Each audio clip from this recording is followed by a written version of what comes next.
Chandler, you got outvoted. Okay, so today I want to start on I/O, and we sort of started looking at it when we did chapter 4. I mean, in some sense, we're sort of closing in on knowing what is inside the box almost entirely, right? So we started with processor, and then we looked at memory systems, and then we also looked at the operating system side of both processor scheduling and memory management, and then we looked at parallel systems, because your box is consisting of multiple processors, multiple cores, and both the hardware and software issues in that, right? So the next piece that we're going to look at is a box is sort of useless unless you can talk to I/O devices, right? And so to that extent, we started already looking at how you have the processor react to external events, right? So with the interrupts and so on. But that was just saying that, well, the processor is capable of reacting to external events. But we're going to look more at how do you actually interface the external devices to the processor, and that's what this lecture is going to be all about.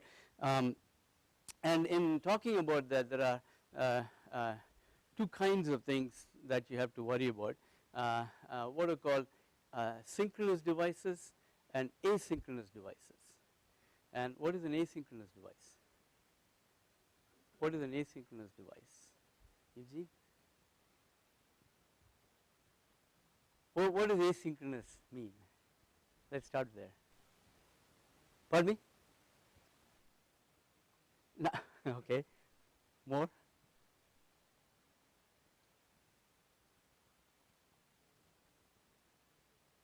Just your own imagination. Forget about the textbook definition.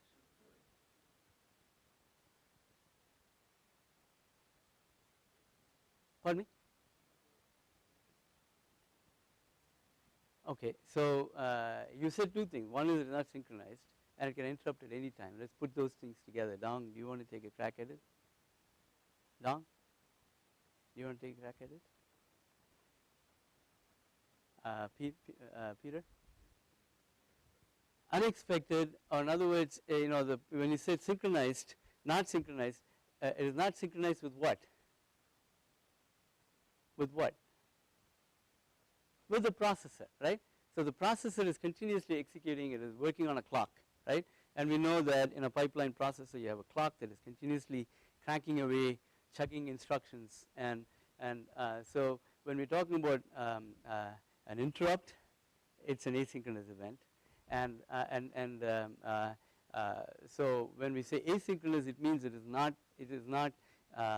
is happening unexpectedly, okay, and and what is a device that is an example of an asynchronous device? Yeah, Brad, right? Yeah, a mouse or a keyboard, right? So you click on it. That's an asynchronous event. The process is not expecting that, right? That's an asynchronous event, and so that's an asynchronous device. So a keyboard or a mouse, all of these are asynchronous devices. What would be an example of a synchronous? Synchronous obviously means that it is synchronized with the, well, it's not. It's asynchronous also, with respect to the processor, as we all agreed. But it is also the case that asynchronous device is something that is not working on any clock, right? When you hit a keyboard, it is just giving you an immediate input into that I've pushed a key, right? And so as opposed to that, let's think about what may be a synchronous device, Shashank. What is an example?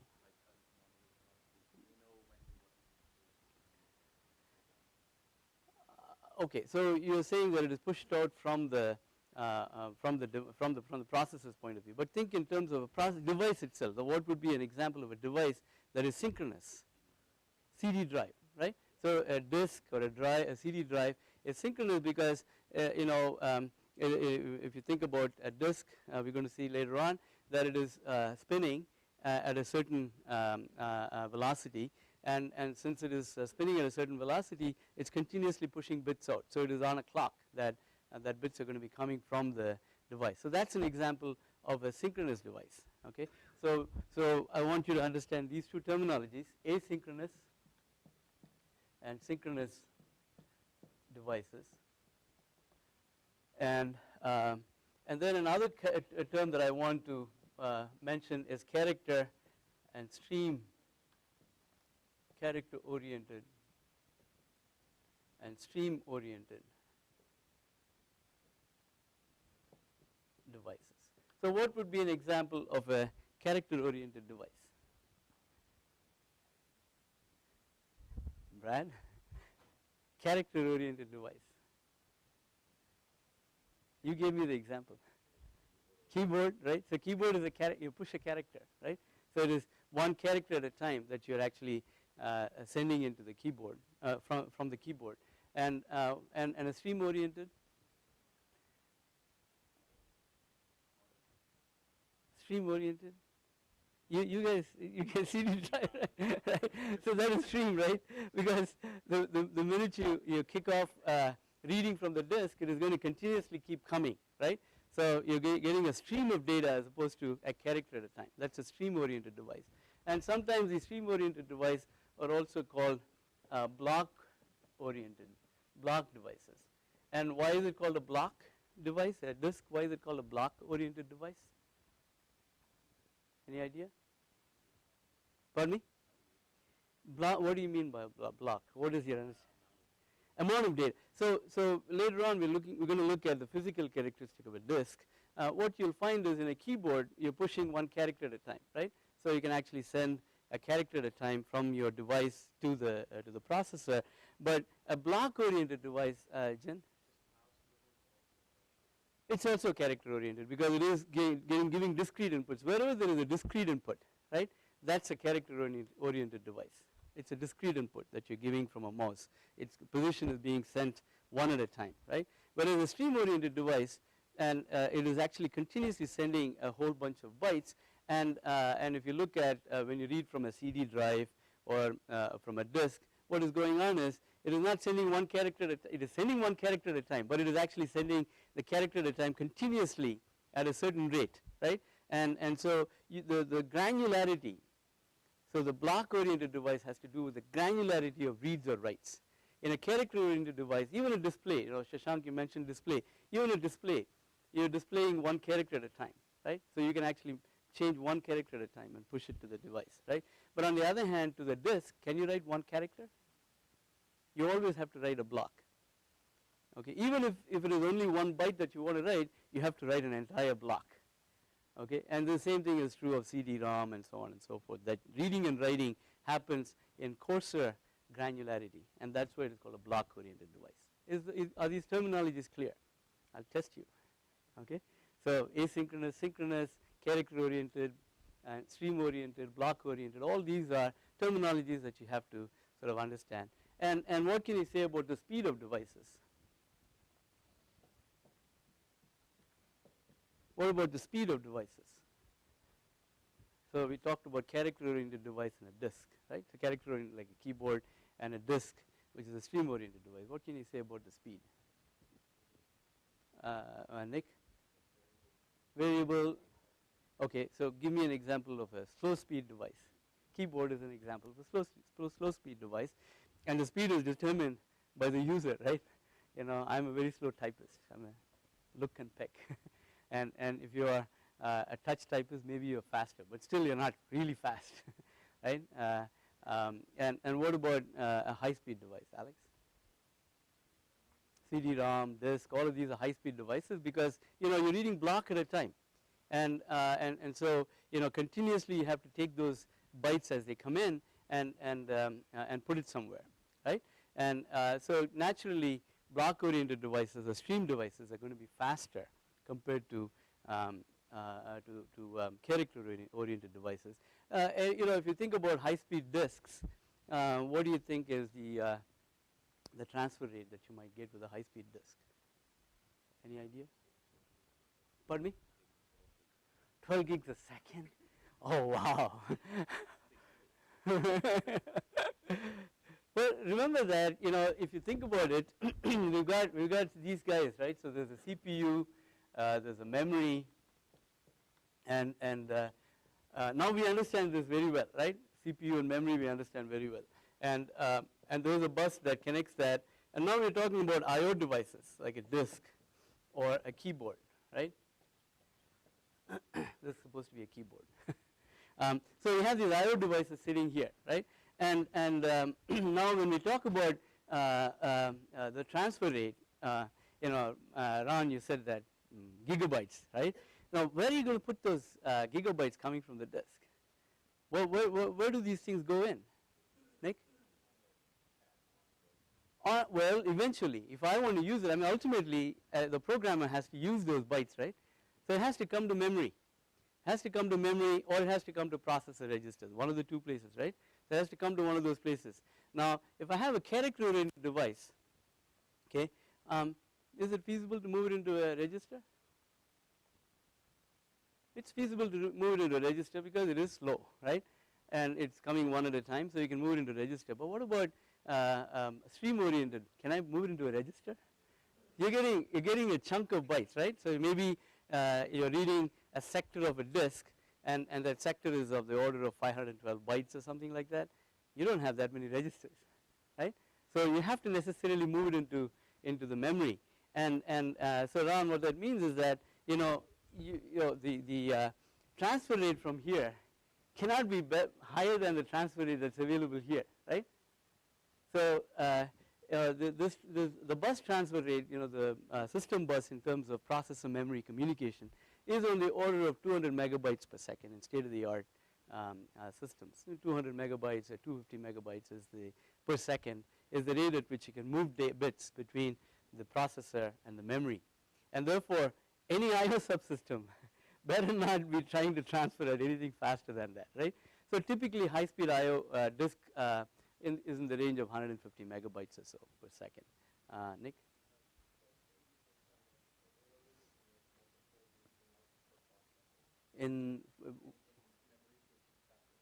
Right, so all of that put together, I'm saying that the transfer rate that you might get between the processor and the memory is on the order of 200 to 250 megabytes per second. Okay, and we'll look at exactly what you just now said. That is the protocol that is observed between the processor and the memory. We haven't talked a whole lot about that in the discussion so far, because the way we've been talking about memory is as though it is very close to the processor and you can access it, right? And now we are saying that, well, there is a distance between the processor and the memory, and there is a I/O devices maybe talking to it and so on. And we'll talk about all of that. So slow speed devices, something like a keyboard. High speed or a mouse. High speed devices are things like disk and so on, which are stream oriented, and you're moving whole bunch of information at a time, right? And now the trick is, how do we go, how do we connect up these guys? You've got the computer, and you have the the I/O device, and this may be this I/O device may be a stream-oriented device, a character-oriented device, and so on. But you have to interface all of these guys to the computer, and that's where the device controller comes in. So that is the piece of hardware that sits in between the processor and the device in order to hook them up together. And given what I've given, the introduction that I've given you about the different kinds of devices, do you think that the device controller is going to be the same, whether it's a character-oriented device or a stream-oriented device? Sean? So the question is, if we said that we need a device controller that connects the I/O device to the processor, right? And do you think that the device controller is going to be the same regardless of the type of device? What would be the difference? So different speeds, and so we require that the controller may have to do different things, right? And that's the reason we sort of categorize them into two categories, right? So one is slow speed devices. So I'll call them slow speed and high speed, right? And typically slow speed corresponds to character oriented, and high speed corresponds to stream oriented. And so we're going to see that depending on these categories, we're going to have different ways of interfacing the device to the computer, right? And now a simple device is like a keyboard. So if I have a keyboard, then what are the things that need to be in the keyboard controller? What do you think is needed in the keyboard controller? representation of the keys. You need, so well, think about it. At any point of time, you're pushing only one key, right? Right. I mean, if you push multiple keys, only one of them is going to go.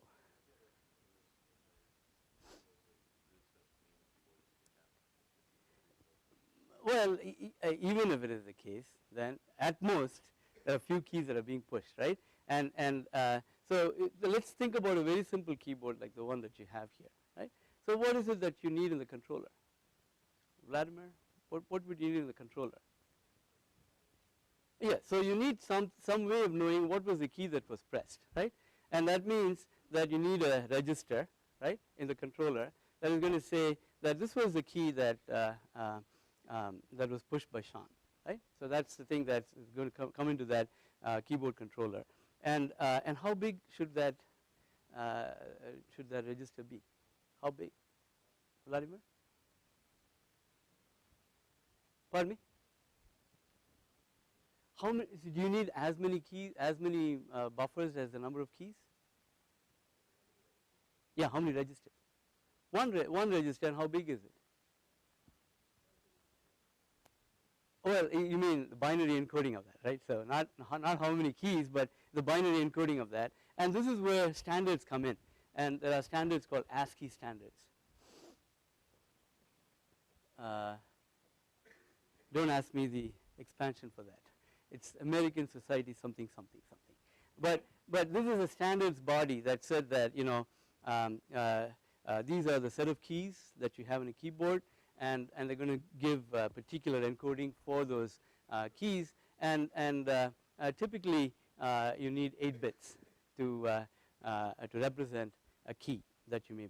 Basically, that gives you 256 different combinations, right? More than what you need, even with a fancy keyboard, right? You get enough combinations. So 8 bits is all you need to represent a key, and so the buffer that you need in your keyboard is an 8-bit buffer, okay? And since we are pushing one key at a time, then all that you need is an 8-bit buffer. Okay, that's what you need. So that gets the character that you pushed from the keyboard into the device controller. Now it hasn't gotten to the CPU yet, right? So in order to get to the CPU, what needs to happen? What needs to happen, Tim? Go back to chapter 4, right? What needs to happen? Matt? So one possibility is the device actually interrupts the CPU, right? To tell the CPU that, look, I pushed a key. A key has been pushed, and therefore you should know about it, right? That's one way of doing it. And what does that mean in terms of the the device controller? What needs to be there? So we already saw when we looked at the way we will interface interrupts to the CPU is saying that, you know, we'll have an interrupt line on the bus, and therefore there's got to be logic available in the device controller to assert the interrupt line, okay? And then when the CPU comes back and says, I'm acknowledging the interrupt, you have to have a way of knowing that, oh, I got the interrupt, right? And so that needs to be there. Now, the problem, one of the things that you have to worry about is does the CPU always want to get interrupted? So remember what I said about asking questions in the class, right? I said that, you know, I may ignore you for some time, and then or I may permanently ignore you if I decide that, no, today I'm not going to take any questions, right? I'm going to say that, well, today I'm not going to take any questions, so even if you put up your hand, I'm going to just ignore you, right? And processor may also be in a similar state where it is doing something very, very important, and it cannot afford to listen to external interrupts. Because remember that now that we know the software side of interrupts, we know that interrupts are, pardon me, expensive in what sense? Context switching is expensive, and when you do a context switch, it's not just that you're going from the currently running program to an interrupt handler. What are you doing indirectly? Well, more than that. What are we doing? What is happening in the system that is disruptive, Matt?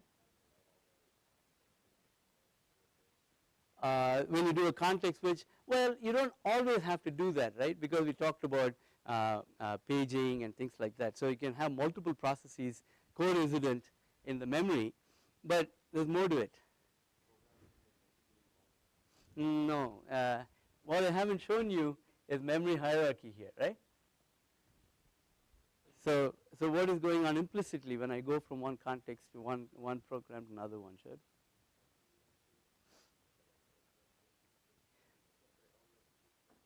So that is the direct expense.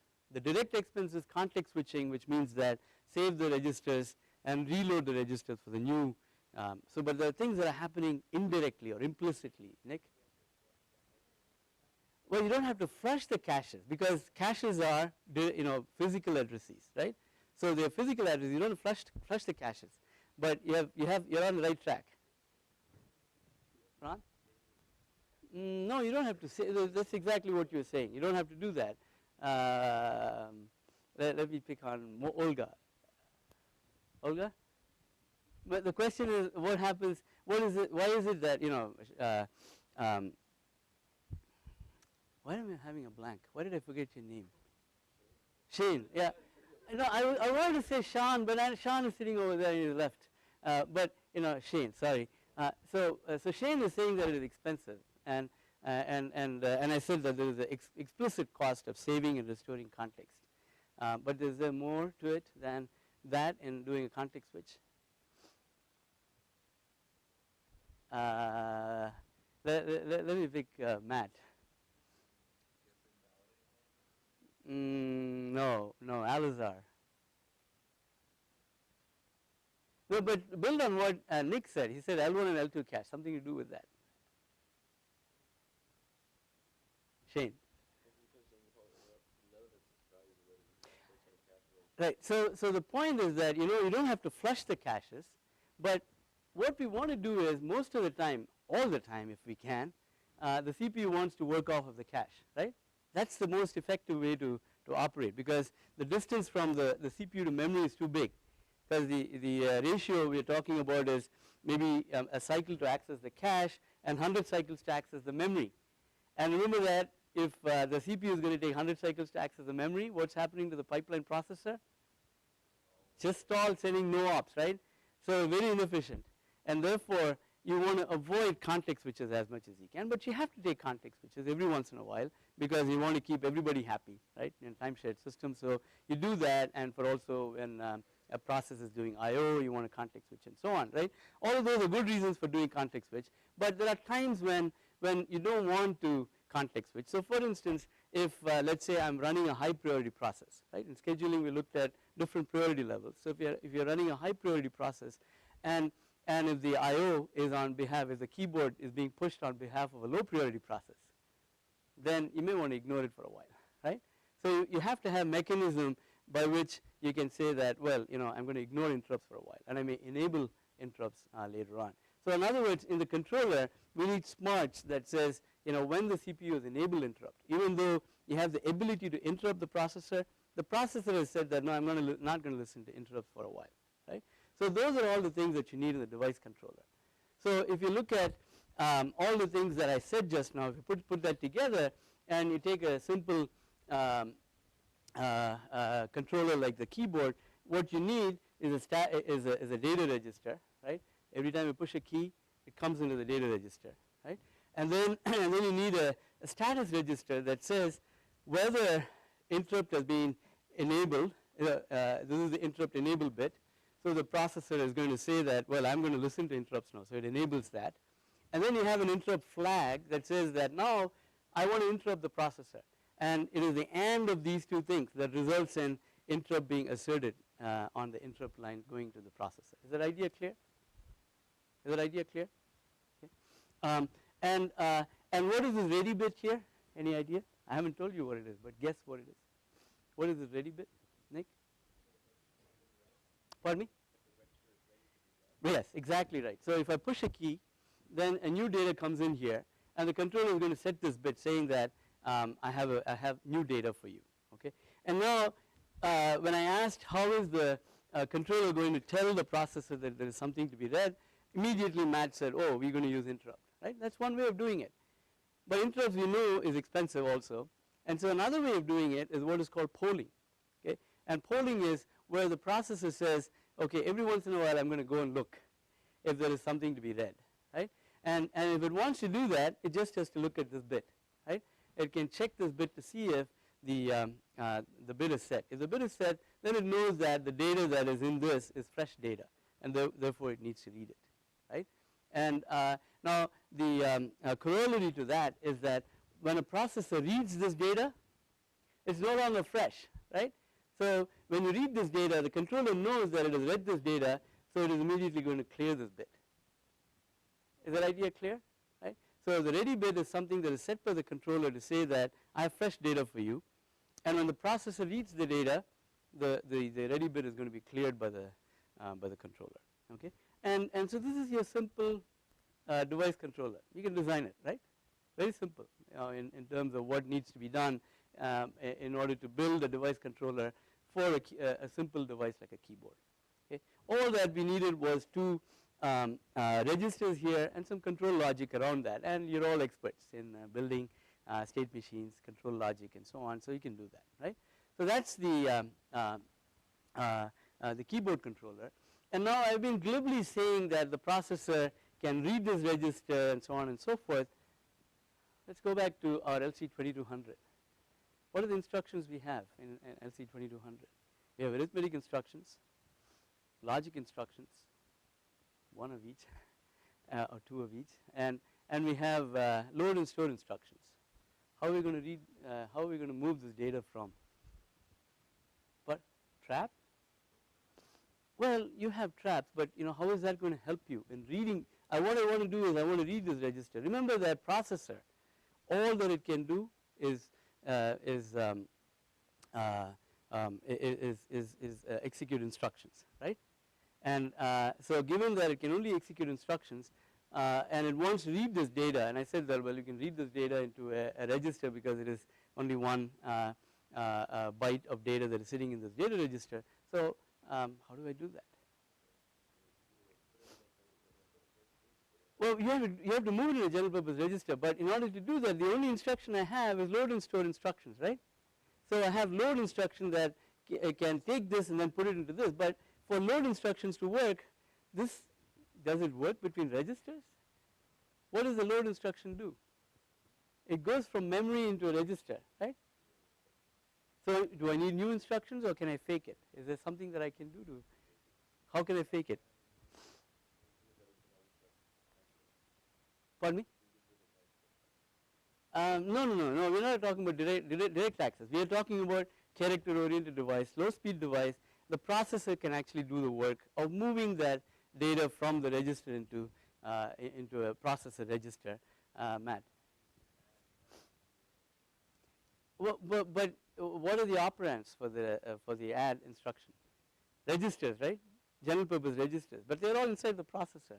Now this register is not in the processor. Remember that it is outside. It is in the controller. Somehow the processor has to get access to this register. How is it going to do that, Alizar? Pardon me?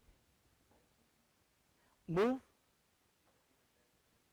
Yeah, so, but the data is sitting here. How am I going to move it into memory?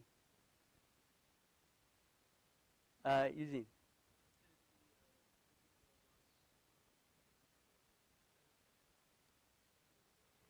You're on the right track, okay? Schwab.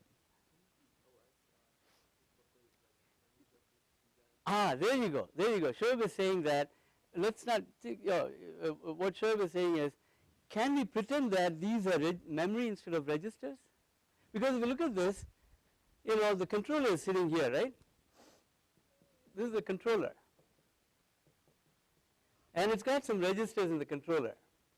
And the CPU doesn't really care, right?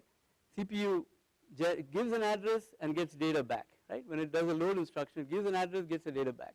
It doesn't care whether it is coming from here or here or anywhere, right? So what Shoaib is saying is, why don't you make this appear like memory so far as the CPU is concerned? Okay, and the way we can do that is if we give unique memory addresses to these guys, right? If I give unique memory addresses, then I can simply issue a load instruction with that address, and the CPU is going to get that data back as though it is reading a memory location, right? All you have to make sure is the memory also doesn't respond to the same address, right? So you have to create some holes in the memory space to make sure that this guy is not going to respond to it, only he is going to respond to it. So this is what is called memory mapped I/O.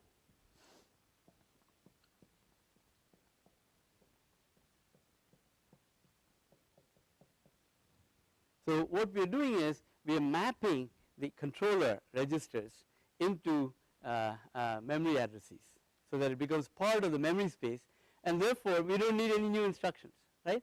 The simple processor that we have is perfectly fine for dealing with I/O. Okay, and Alizar, you said move it into memory, but actually it's already in memory, right? So far as the processor is concerned, it's already in memory, but it knows that it's not going to stay there for a long time, right?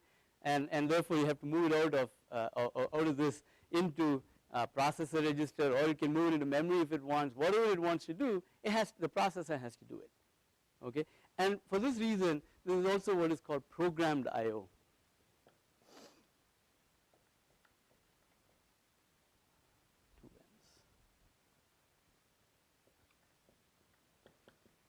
Programmed I/O, meaning that the processor is involved in the data movement. You write a program to say that read this data register, check this ready bit, okay, and if the ready bit is set, go and read this data register into register, into a processor register, or maybe move it into memory, whatever you want to do, and then you come back and check again, right? That's what you would do in terms of getting characters from the keyboard, right? Oh no, these are so what we are doing is in the memory space. So this is the physical memory, right? In the physical memory, already we have some space that we allocated for the trap table, right? And that we put into low addresses. So this, let's say this is the low, and this is high address. Then we have the trap table in the low address, right? And then we've got the OS sitting here and user program sitting here. All these are here, right? And what we are saying is we're going to dedicate some portion of the memory space for device registers, okay? And this is what is called I/O space. So typically the high addresses are used for I/O space. So this is how you partition it. So you've got some amount of space you already gave up for holding trap vectors and trap tables and so on, and then what we're doing is we're reserving a portion of the memory space for holding the registers that are found in the device controllers. Everybody with me here? Any questions on this? Any questions? Clear? Okay, good. So that's I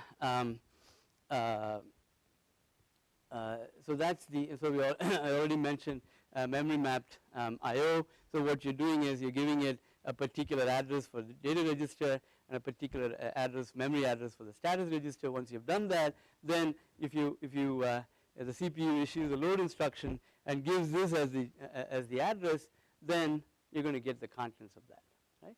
So that's essentially what is going on in terms of the interaction between the processor and the controller.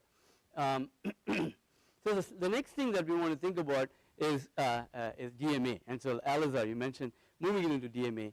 And you don't want to do this for slow speed devices, right? Because slow speed devices, the processor is fast enough to read it when it needs to read a character from a slow speed device. That's not a problem. Okay? But for high speed devices, stream oriented devices, you all said that it is high speed, and now processor is also high speed. So what is the problem with high speed devices? Definitely the disk is not faster than the processor. So couldn't I do the same thing in terms of reading it from? Pardon me?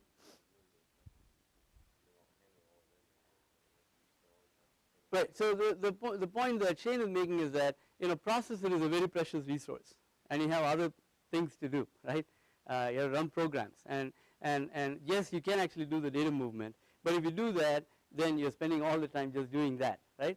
And also remember that, you know, Ron mentioned terabyte speed, but it's not terabyte speed, but it is getting there, right? It is very fast. It's 150 megabytes per second, and the memory may be only 200 megabytes per second, and so the processor has to be in the loop of reading it and then pushing it out to this. We are really cutting it fine. Even if you dedicate the processor to just do that, you got to read it, immediately push it out to memory, because remember that it's a stream. Continuously you're getting a whole a slew of bytes from the processor, from the device, and so it is infeasible to have programmed I/O for high-speed devices, right?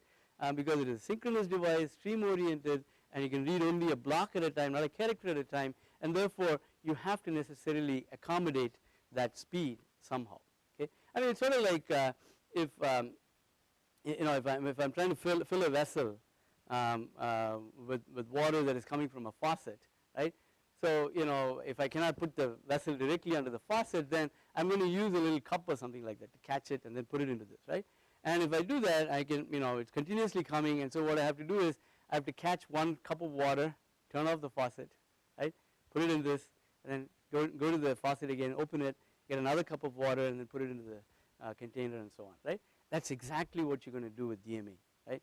In DMA, what you need to do is you're going to read a stream of bytes at a time.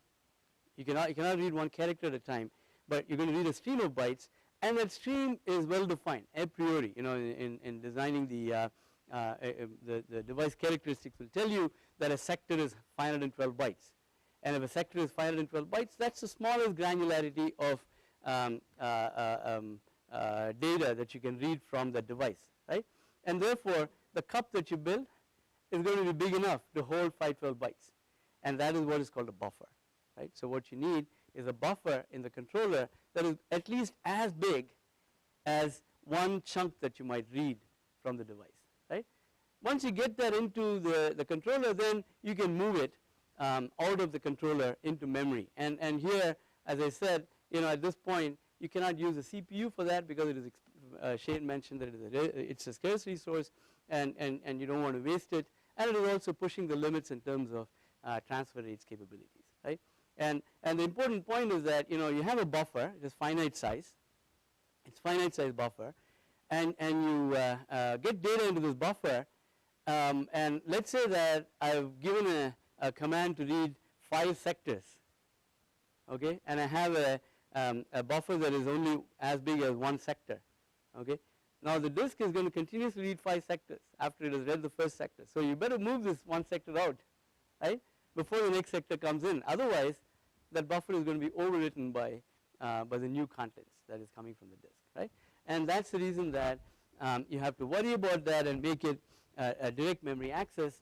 And so what you do is, you know, so let me ask you the question. So what are all the things that I need in a controller in order to do a direct memory access? So what we want to do, it should be clear that of course the processor is the guy that is going to get this disk started, right? I mean, the disk does not have a mind of its own, hopefully, right? You know, the processor is going to say, go read a disk sector for me, right? It's going to say that, and once it says that, the controller is going to work with the disk in getting this, getting a sector read. Let's say the sector is 512 bytes. It's going to read this and then go to memory directly. So this is the path it's going to take. It's not going to go through the processor. Earlier when we were talking about character-oriented devices, it is going through the processor, right? But now we're not going through the processor, but we're going directly to memory. So what do I need in terms of smarts in the controller to do that? What do I need? Let me say, Jonathan. Any idea? What do we need? What do we need in the controller to effect this? Alazar?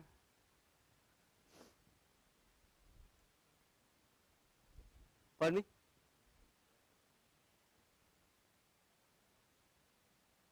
Right. Right. So you said where in memory it has to put, right? Which means that you need a register that says what is the destination for for where it has to be placed, right? And who decides the destination for an IO that has to go from here to here? Who decides the destination? So somewhere in memory we want to put this, right? So who decides that? Operating system, which means that the processor is going to write to that register, which is in the controller, that says this is the buffer, this is the memory place location where you want to move the data. So we need one register for that. How big is the register? Size of the address that you have in the architecture. If it's a 32-bit architecture, you need a 32-bit register to hold the address, right? So that is one register. And what are the what else do we need? Pardon me? Control the bus, meaning it has to have a way by which it can arbitrate and get a hold of the bus, because right now there are multiple clients now, right, to get to the bus. Earlier when we talked about the keyboard controller, this guy did not have a mind of its own in terms of trying to access the bus, right, because this was a slave to the CPU. The CPU was coming here and then getting some stuff out, right. But now we are saying that the controller that I'm going to have here is smart, and it is also going to compete for the bus in parallel with that. So we need device electronics for that. We'll come to that in a minute. But first think about the registers that you need inside the controller. One register is the destination address, right? So what are the registers do you need? So destination address tells where in memory it has to go to, right? Do we need something else, Nick? Source address, where is the source address? In the disk, right? So you need another register that says where do we want to get stuff from the disk, and it goes both ways. Whether you're moving data from memory to disk or disk to memory, you need a source and destination, right? So one source address, one of those is a disk address, the other is the memory address, right? So these are two registers that are needed in the controller that the processor can write to say where that has to happen, right? So those are two registers. Anything else, Eugene? How much, right? Then you have to say how much you want to move, right? And so you may be, even though I said that it's 512 bytes, the sector size is 512 bytes, maybe I want to read only 2 bytes, right? Which means that I want only, even though you read 512 bytes from the sector because that's how the stream device is going to operate, finally I want to only move a subset of that into memory, right? And so that count has got to be there, right? So that is the third thing. You need a count that says how big is this data transfer, okay? Anything else? Anything else? Pardon me? Start and stop. So not time, but remember that when we looked at the keyboard controller, we said that there is a way by which the processor can say interrupt is enabled and things like that, right? In the analogous thing that is happening in the context of a memory map device is that you're setting all these registers. This is the source, this is the destination, and this is the count. All of that is done. But the CPU, the disk has not started, controller has not started its work yet, right? So you have to tell the controller, okay, now go and start doing the transfer, right? So that's the command that the processor has to issue to the controller to get this action going, right? And so you need, let's say, another status register. One of those bits is the bit that says go, okay? And by the same token, just like you have this interrupt enable and things like that, do we need that for the DMA device? Do I need interrupt? I don't?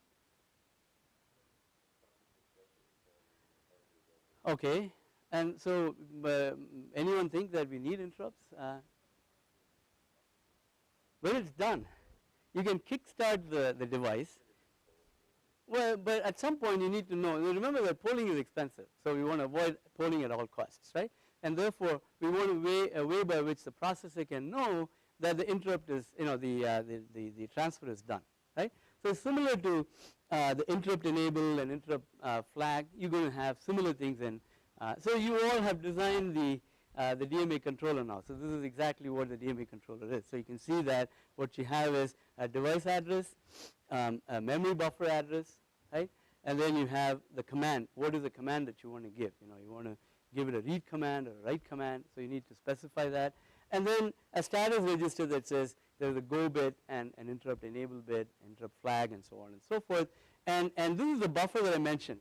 right? Because when you read or write, you can only do it in an entire sector at a time, right? And therefore, what you're going to do is, when you read from the disk, regardless of how big the read is, when you say that a particular sector needs to be read, that whole sector is going to come in here into this buffer, okay? And once it comes in here, what the DMA controller does is exactly what Shane was mentioning before, and that is it is going to compete for the bus and say, give me access to the bus so that I can move the contents of this buffer into memory. So the path that that this is going to take is like this, that if you're doing movement from the buffer to the device, then basically the DMA controller accesses the bus and reads this and then puts it into the device and so on. Shane?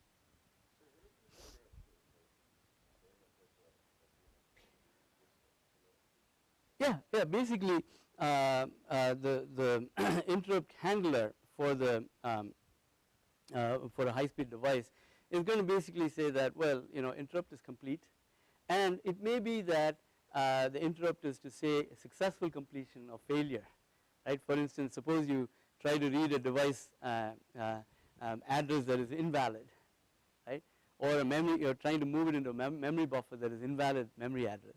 Then the controller is going to say that I couldn't complete it, and it is going to give you an error code, and you can use that to figure out what may have gone wrong.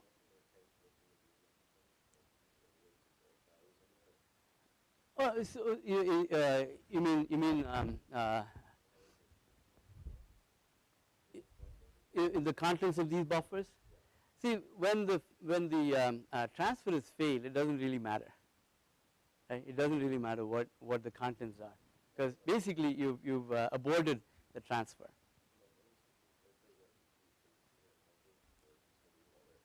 It's just so you can decide to do whatever you want in the design of the controller to do what you want, because the next time there's a new request coming in, at that point you have to clear out all these contents, right?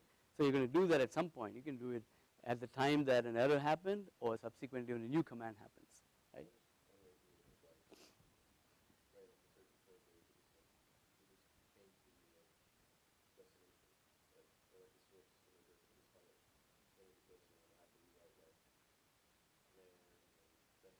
Oh, so what Shane is asking is, for every transfer, do I have to rewrite these registers? No, you don't have to. So for instance, let's say that I want to do a whole bunch of I/O transfers, and I just want to keep changing the memory buffer address and the device address, but not the count, because the count is always going to be some big number. I don't have to rewrite that, right? So it's essentially what you're doing for every transfer. Every transfer, what you need to do is you have to specify all these things, right? All these 4 things needs to be specified. Now, that specification can be that, well, the command is the same. I'm going to simply read. Therefore, I don't have to change the command, right? From one transfer to another. The device address may change. Memory buffer address may change, and the count may change, or count may remain the same, right? So whatever is changing, you modify that, and then you kick the go bit to say that, well, now you start the transfer. Okay. All of these are good questions. So that's how the DMA controller works, and so Drew has been signaling for time. So let's take a 5-minute break, and then we'll look at system buses. So the next thing I want to talk about is the system bus. So so now you see that one of the things that is happening is that Shane pointed this out, and that is previously when we were not thinking about these high-speed devices and we're just thinking about CPU and memory, there's only one bus master, right? One guy that is using the bus at any point of time. But now there are potentially multiple bus masters, and there is an archaic term that is sometimes used called cycle stealing. And the idea being that processor is the one that is constantly using the bus, and these I/O devices, when they want to use the bus, they steal a cycle, a bus cycle from the processor in order to do that I/O. That's an archaic term because these days, most of the time, processor is working out of the cache, and it is really the I/O devices that are most of the time trying to grab the bus. And if you think about it, in terms of let's say that the processor and the I/O device, the disk controller, is trying to access the bus at the same time. Who should be given more priority, do you think? CPU? Everybody agree?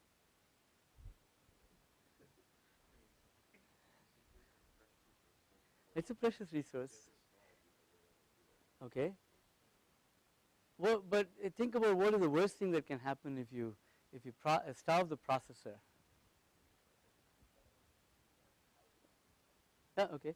What is your argument?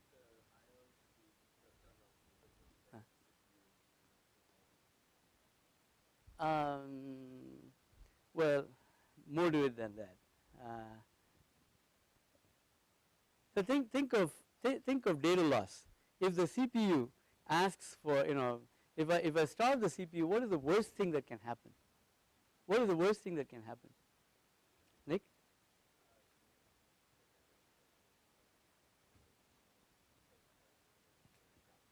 No. Just think about what is when the processor is accessing memory. Why is it doing it? It's running a program, right? It's running a program. It probably had a miss in the cache, and therefore it is going to memory to get that, right? Suppose I deny the processor the bus. What's going to happen? What's the worst thing that can happen? Alizar? Pardon me? Delay the execution, meaning that you're going to have bubbles in the pipeline, right? But it's not affecting anything. You're not losing any data. It's just that the processor is going to be slow for a bit till you give it the bus. On the other hand, if you think about this DMA controller, I showed you this picture of a DMA controller, right? So here, if the DMA controller is asking for the bus and you don't give it for a long time, what's going to happen? It's going to override this buffer, right? So data loss is imminent when you deny high-speed device access to the bus, because the CPU is the one that has kicked this guy to go, right? When the CPU has said that go do this transfer for me, and some bytes have come in here, and this guy is saying give me the bus so that I can move this buffer over before I start reading the next, because the next thing may be coming. Suppose I've asked for 5 sectors to be read, right? The first sector is sitting here, and the next sector is going to come. And before the next sector comes in, this guy will be moved out, right? And so there is data loss that is imminent if you don't, give access to the bus for the DMA controller. And so in some sense, the bus arbitration has to be aware of the fact that there could be data overrun that can happen, and therefore respect the priority of these devices. So in design of the buses, that's something that you have to take care of is bus arbitration, right? So at every point of time, at any point of time, there is some bus. The bus is a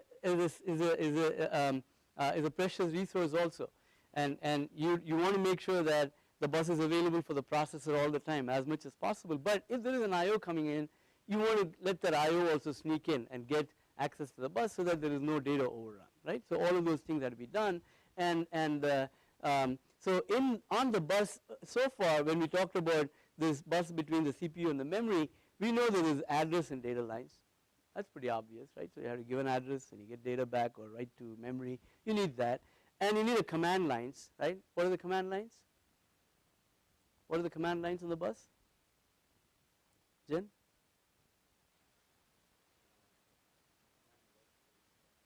What kind of command?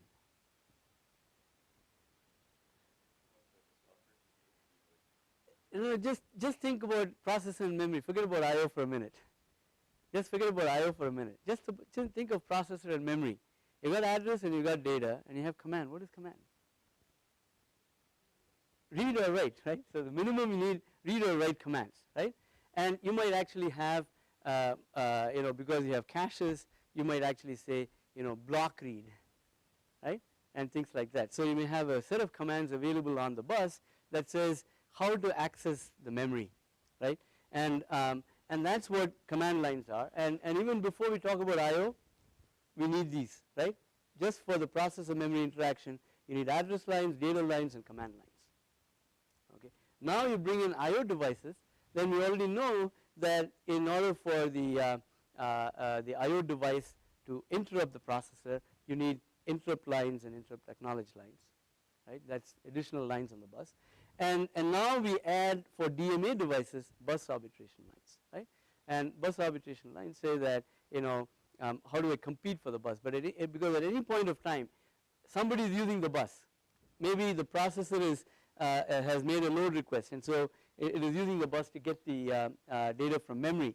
And now the disk wants to access the bus also, so it is going to ask for a bus cycle. So it is actually asking for the next bus cycle, right? At any point of time, you're competing for the next bus cycle. That's what the arbitration lines are doing, is deciding who's going to be the winner of the bus in the next clock cycle.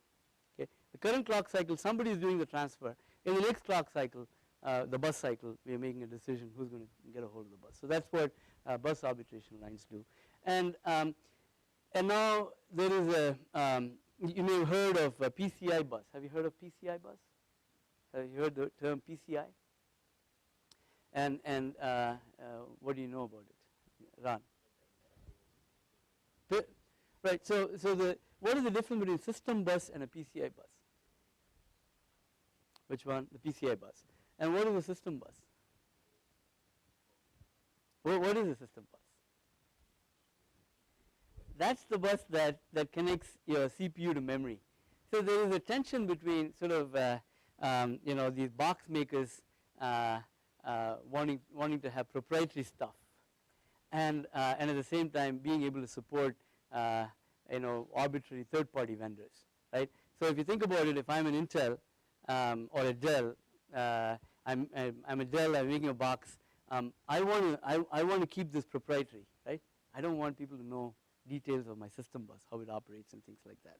Okay, but on the other hand, I want you know, Shane to be able to buy any peripheral and plug it into my Dell machine or an HP machine, right?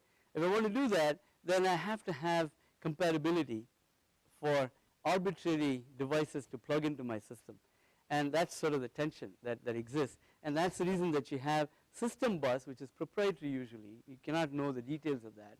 And then you have a PCI, you know, a standard bus. PCI is one such standard, which says that peripherals can connect to this bus.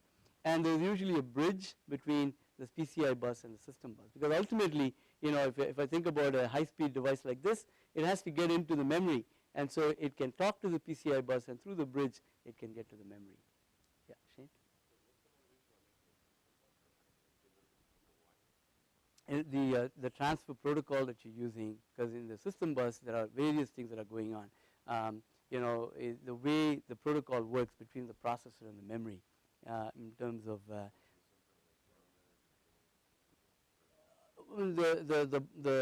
the bus protocol that happens between the processor and the memory, that is something that is proprietary, that allows you to sort of tweak the performance of your system.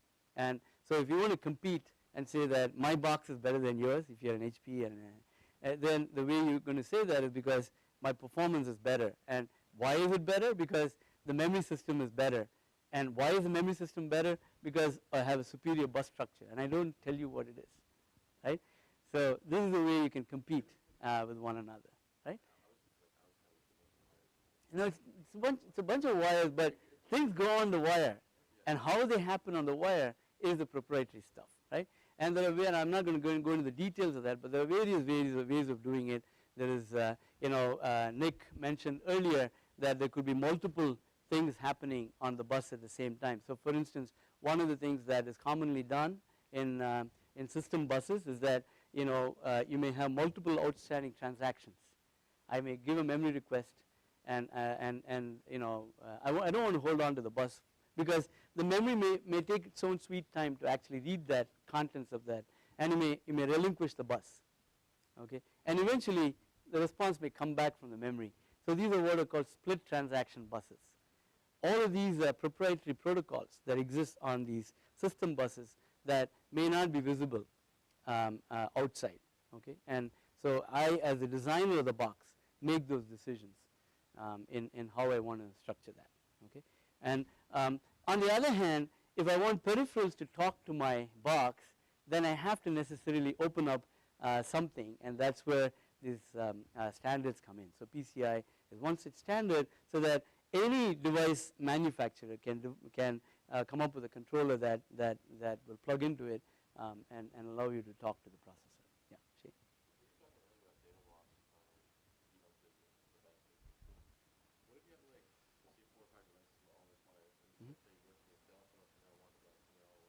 Yeah. So Shane's question is, how do you make sure that there is no data loss, data overrun? Now, this is what is called a balanced system design, right? So you have to make sure that the cumulative bandwidth requirement of all the devices that could be competing for it is not going to overrun the bandwidth that's available here, right? I mentioned earlier that the system bus may be 250 megabytes per second. Now, if I have a device, if I have multiple devices, each is requiring 150 megabytes, and they all are kicked off at the same time, they can overrun the available bandwidth. So a balanced system design will make sure that first of all, the cumulative requirement will never exceed the capacity that's available on the precious resource like the system bus. And you also want to make sure that you don't start up too many of these competing things at the same time, because that is once again in the control of the operating system to decide when to start an I/O, right? So it might do that in a phased manner. And this also brings up another issue, and that is, in modern processors, what you have is something called an I/O controller, and what you have is, or I/O processor, and what you have is, you can give a whole bunch of commands. See, the CPU is a precious resource. We already are taking it out from the point of, we don't want to do programmed I/O, we want to do DMA. But even DMA, it doesn't want to do it one at a time, because that's also expensive. So, Matt said that you need interrupt to tell the processor that an I/O is done. Now, if I kick off too many I/Os, for every one of those I/Os I have to field an interrupt. That's expensive from the processor's point of view. Therefore, what we want to do is, we want to have a dedicated entity which we'll call I/O processor. And what the I/O processor is doing is just dealing with I/O, nothing else. It's not running any program, right? So it is just doing, if you think about it, it is doing a program, but the program is I/O program, right? It is just starting and stopping I/Os and so on and so forth. And so what the CPU will do then is it may give a whole bunch of commands to the I/O processor. Okay? How will it give the command? It can actually put that into memory and tell the I/O processor, go run a program that is in memory, right? And the program that the I/O processor is going to run is just a whole bunch of I/O commands. It's going to say, start the disk I/O, start the CD-ROM, maybe go and read a bunch of characters from a keyboard. So all of those are accumulated, and then finally the I/O processor may tell the CPU that, look, you gave me 10 commands, all those 10 commands are done now, right? And that's a way of sort of aggregating the interrupt that a processor may get from I/O devices.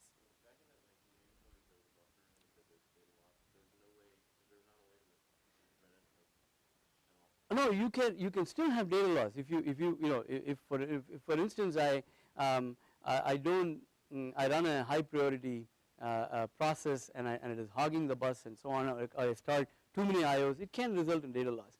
And that's the reason I mentioned earlier, Matt said that you need an interrupt from a DMA device, and the DMA device may interrupt and say, look, I had data loss. Okay, what do you have to do? Well, you restart the I/O. Okay.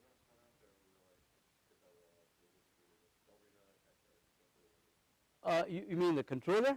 The controller is basically going to start, it is going to continue to stream the bits into the I/O buffer, and it might actually do this. So a smart controller may say, okay, the buffer is full, I haven't actually transferred it, and therefore I'm going to stop it and report that it's an error, right? But essentially you have a data loss at that point, right?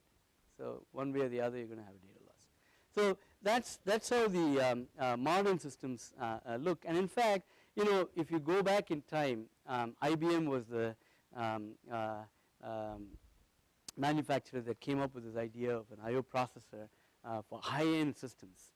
But now any system now has an I/O processor. You may have heard of things like Northbridge and Southbridge. That is part of what is going on inside your motherboard, and that NOT bridge is nothing but an I/O processor. It is aggregating all of those I/O requests and serving the processor. And you can read about it more in the book if you're interested. And this is how your motherboard looks.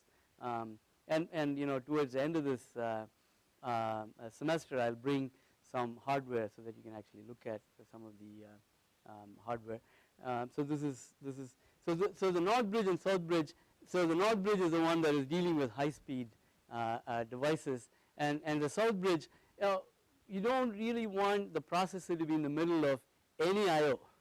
Okay, so the South Bridge is dealing with all the low priority devices, aggregating them like keyboard controller and things like that, so that it can accumulate all of those results and send it to the CPU.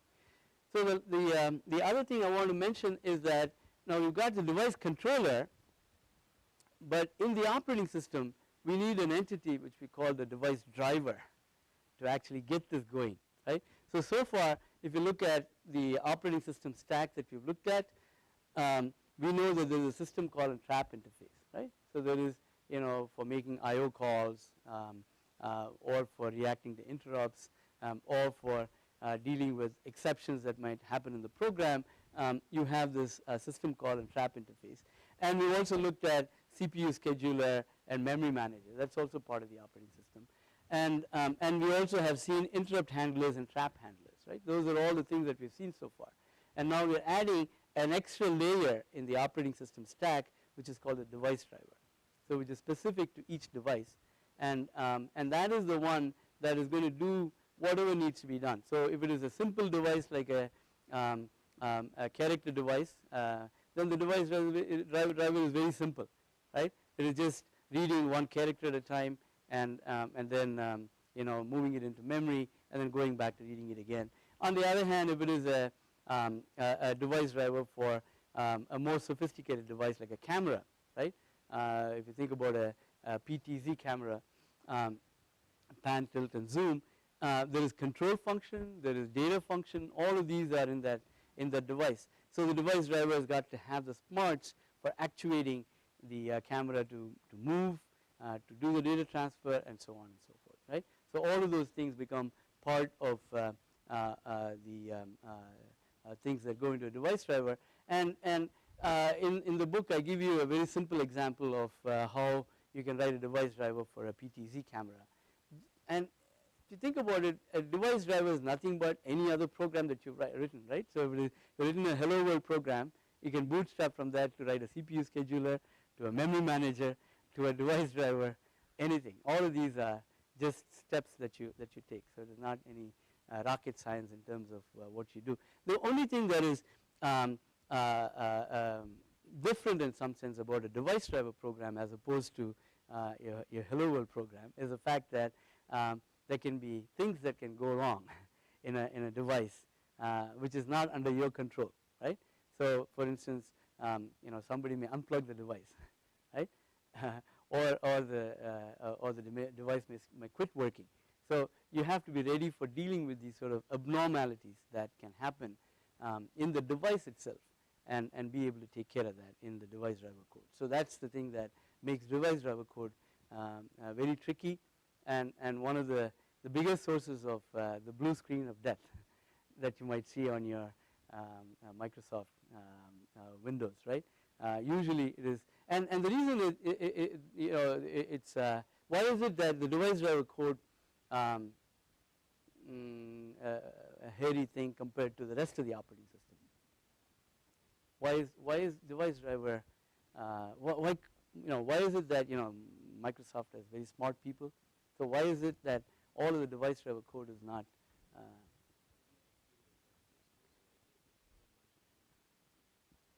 well, it can, but I'm saying that so can the scheduler, so can the memory manager. All of these are there, right? So who writes the bad code? So Nick, manufacturer of the device. See, the thing is, with the rest of the operating system, it is in the control of the designer of the operating system, like a Microsoft or or an Apple. But when it comes to device driver, that is specific to the device, and usually the device driver code is written by the vendor, right? So you're taking third-party software and then putting it into your system, and that's where all the problem starts.